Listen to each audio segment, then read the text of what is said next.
In the summer of 1935, while the dust storms of the Great Plains choked the American Midwest and the country struggled to claw its way out of the Great Depression, a small, privately funded scientific expedition set out for the high desert of eastern Oregon. Their goal was simple: to document the ecological aftermath of the drought, to collect specimens of native insects that had survived the devastation, and if possible, to understand why certain crops were failing even in regions untouched by the dust. What they found instead would challenge everything known about entomology and would vanish from public record just as quickly as it appeared. The expedition was led by Dr. Harold Briggs, a zoologist from the University of Chicago, known for his meticulous field notes and his unwillingness to entertain sensationalism. He was accompanied by Dr. Elias Thorne, a botanist and chemist who had spent the previous decade studying soil alkalinity in the Pacific Northwest, and by Samuel Reed, a 23-year-old field assistant whose primary qualifications were a steady hand, a good eye, and a willingness to work for little more than room and board. They traveled in a modified Ford Model A, carrying little more than canvas tents, a field microscope, specimen jars, and a large format Graflex camera intended for documenting plant distribution.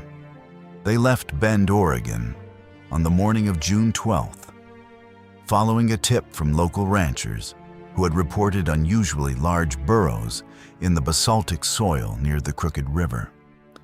The ranchers claimed the burrows belonged to jackrabbits, but the size, nearly 2 feet across, suggested something else.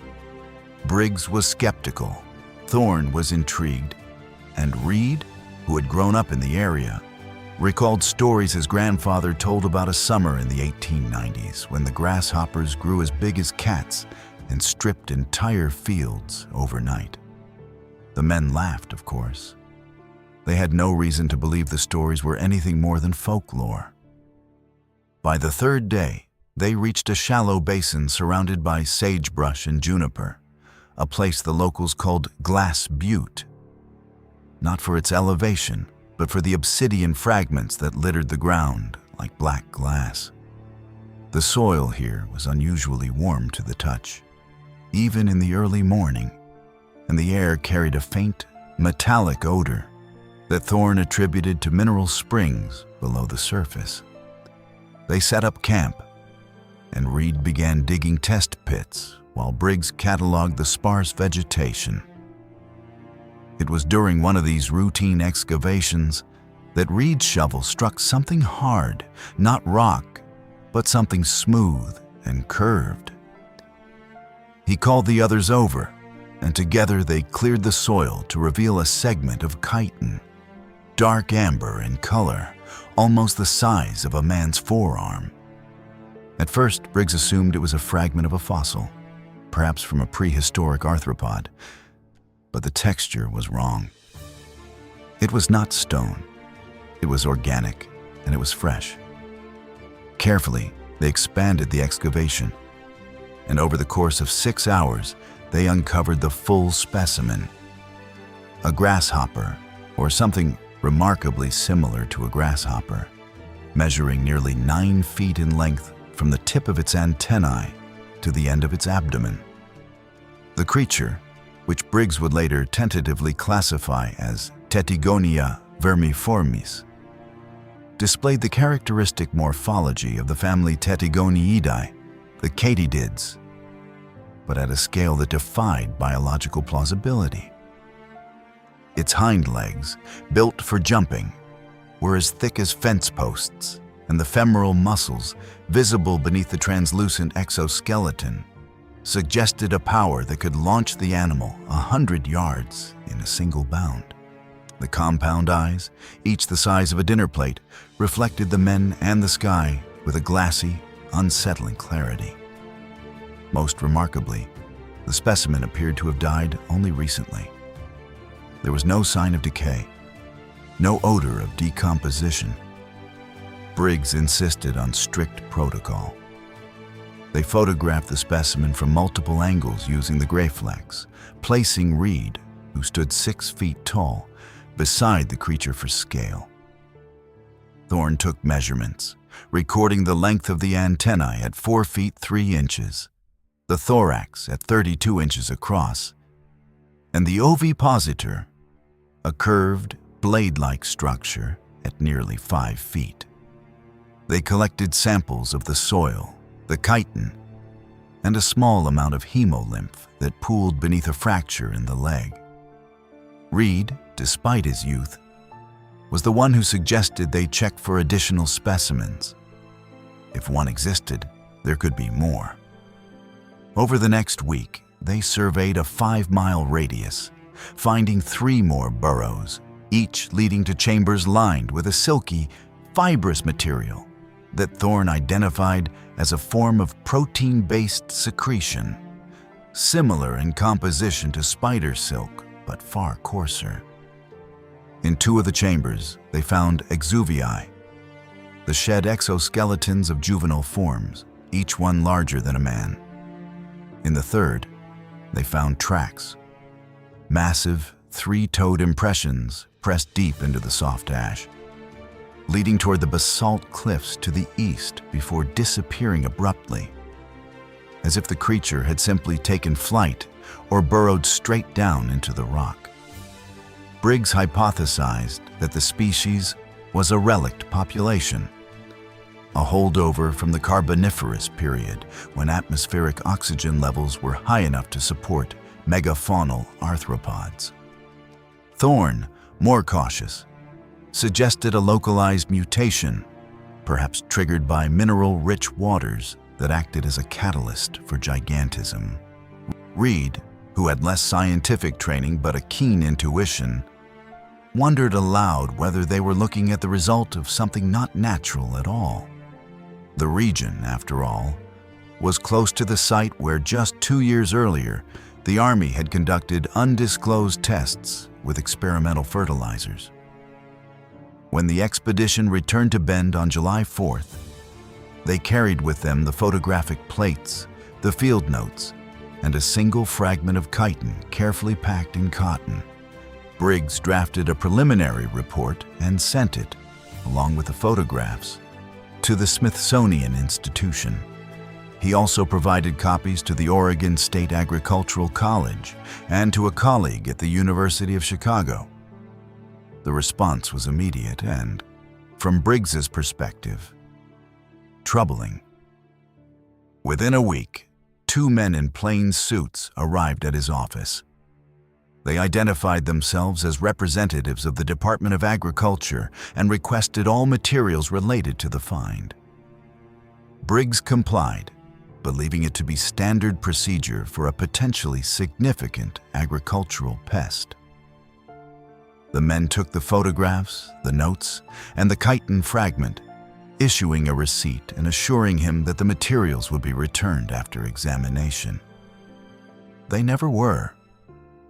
Correspondence from the Smithsonian, which had initially expressed enthusiastic interest, abruptly ceased. When Briggs wrote to inquire, he received a brief reply stating that the specimens had been determined to be a hoax, a composite fabricated from multiple smaller insects. The photographs, they claimed, were the result of trick photography, a common practice in sensationalist journalism.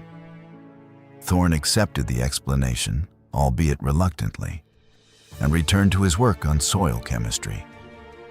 Reed, frustrated, left academia altogether and took a job as a mechanic in Portland. Briggs, however, was not convinced. He kept a private set of notes, written in a cipher of his own devising, and one photographic plate that he had managed to conceal during the confiscation. That plate, labeled simply Plate 14, shows Briggs, Thorne, and Reed standing beside the creature. The comparative scale unmistakable. The image bears the handwritten caption, "Comparative scale of Tettigonia Vermiformis, Oregon region, 1935. The photograph resurfaced decades later in an estate sale in Salem, tucked inside a copy of Fabre's Souvenirs Entomologiques. It was purchased by a collector of oddities, who later posted it online in 2009 with little context. The image quickly circulated among forums dedicated to cryptozoology and forgotten history, often dismissed as a clever Photoshop or a staged publicity stunt from the era of P.T. Barnum.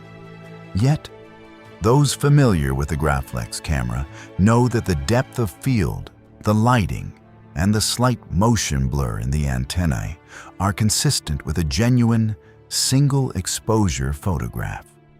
In 2016, a team of independent researchers obtained a high-resolution scan of Plate 14 and conducted a forensic analysis. They found no evidence of compositing, no mismatched grain, and no signs of the cut-and-paste techniques common in 1930s trick photography. The shadows cast by the three men align perfectly with the late afternoon sun, and the reflection in the grasshopper's compound eye shows a distorted but recognizable image of the Graflex camera on its tripod. While this does not prove the creature's existence, it does suggest that, at the very least, the photograph was not fabricated in a darkroom. So what are we to make of this? The simplest explanation is that the expedition did encounter an unusually large, but still within known parameters, species of katydid, and that the photograph exaggerates its size through forced perspective. Briggs, however, was a trained scientist, and the measurements recorded in his private notes do not allow for such an error. Another possibility is that the specimen was a singular anomaly, a product of a rare genetic mutation that allowed it to reach such proportions, but which could not sustain a breeding population. Without the original specimen, we will likely never know. There is, of course, the third possibility, the one that fuels speculation to this day, that the discovery was real, that it represented a genuine threat to agriculture or perhaps an opportunity for biological research, and that it was deliberately suppressed. The 1930s were a time of economic fragility, and news of giant, crop-devouring insects could have caused panic among farmers already on the brink of ruin.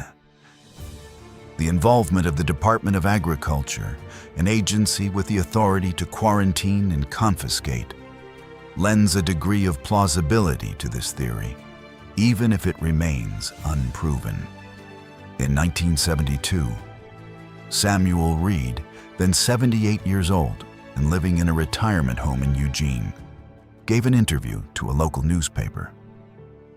The article, buried on page 8, quoted him recalling the expedition with remarkable clarity. "I can still hear the sound it made," he said. "Not a chirp, but a low hum, like a wire vibrating in the wind. When we first saw it, none of us spoke. We just stood there. Briggs kept saying, 'This can't be,' over and over."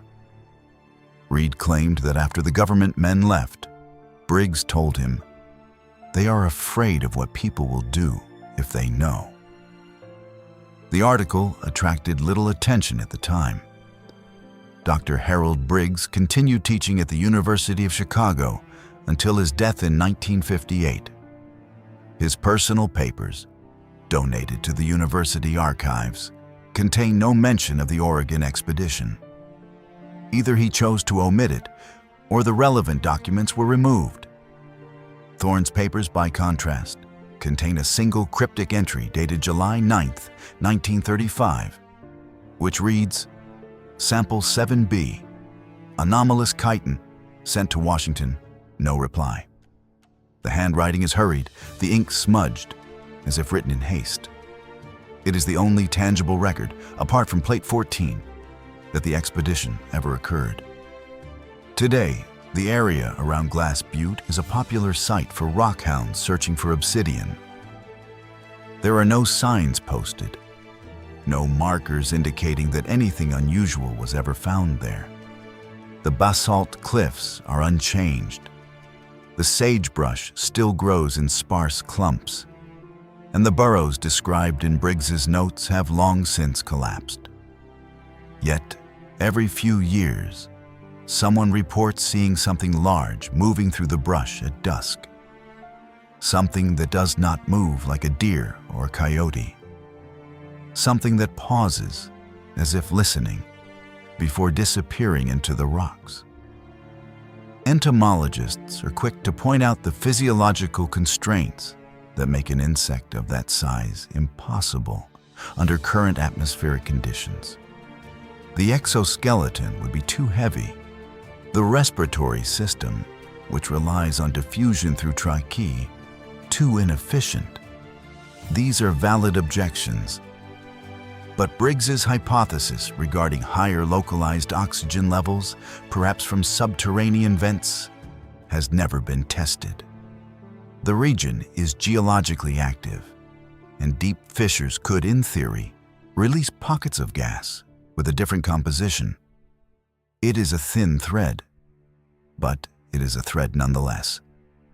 Whether fact or fabrication, the story of Tettigonia Vermiformis endures because it taps into a deeper anxiety. The idea that the natural world still holds secrets, that our catalogs are incomplete, and that the past is not as settled as we like to believe. The photograph, with its stark, unsentimental composition, offers no drama, no monsters lunging at the camera. Only 3 men standing beside something that should not exist. Their expressions a mixture of pride, bewilderment, and something that looks very much like fear. We may never know what really happened in the high desert of Oregon in the summer of 1935. The specimens are gone, the notes confiscated, the witnesses deceased.